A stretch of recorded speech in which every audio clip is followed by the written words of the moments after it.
વિશ્વ પર્યાવરણ દિવસ નિમિત્તે પ્રધાનમંત્રી નરેન્દ્ર મોદીએ દિલ્હી સરકારના સસ્ટેનેબલ ટ્રાન્સપોર્ટ પહેલ હેઠળ 200 ઇલેક્ટ્રિક બસોને લીલી ઝંડી બતાવી। વિશ્વ પર્યાવરણ દિવસ નિમિત્તે પ્રધાનમંત્રી નરેન્દ્ર મોદીએ દિલ્હી સરકારના સસ્ટેનેબલ ટ્રાન્સપોર્ટ પહેલ હેઠળ 200 ઇલેક્ટ્રિક બસોને લીલી ઝંડી બતાવી। આ પહેલનો ઉદ્દેશ્ય સ્વચ્છ શહેરી પરિવહનને પ્રોત્સાહન આપવાનું છે, જે નાગરિકોને પર્યાવરણ મિત્ર અને આરામદાયક મુસાફરી સુવિધા પ્રદાન કરશે। આ ઇલેક્ટ્રિક બસો ન માત્ર ટ્રાફિક અને પ્રદૂષણ ઘટાડવામાં મદદરૂપ થશે, પરંતુ દિલ્હીના હવા ગુણવત્તા સુધારવામાં પણ યોગદાન આપશે।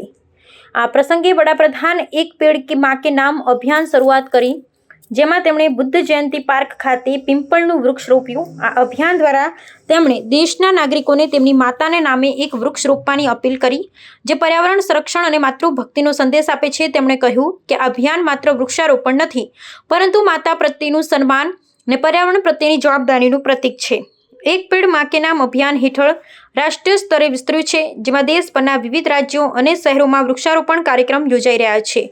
ઉત્તર પ્રદેશના મુખ્યમંત્રી યોગી આદિત્યનાથે અયોધ્યામાં હરિશંકરી વૃક્ષ રોપ્યું અને રાજ્યના તમામ જિલ્લામાં સમાન કાર્યક્રમો યોજાયા।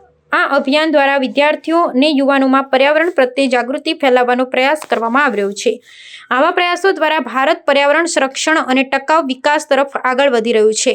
પ્રધાનમંત્રી મોદીના નેતૃત્વ હેઠળ દેશમાં વન આવરણમાં વધારો થયો છે અને નાગરિકોમાં પર્યાવરણ પ્રત્યેની જવાબદારીની ભાવના વિકસિત થઈ રહી છે।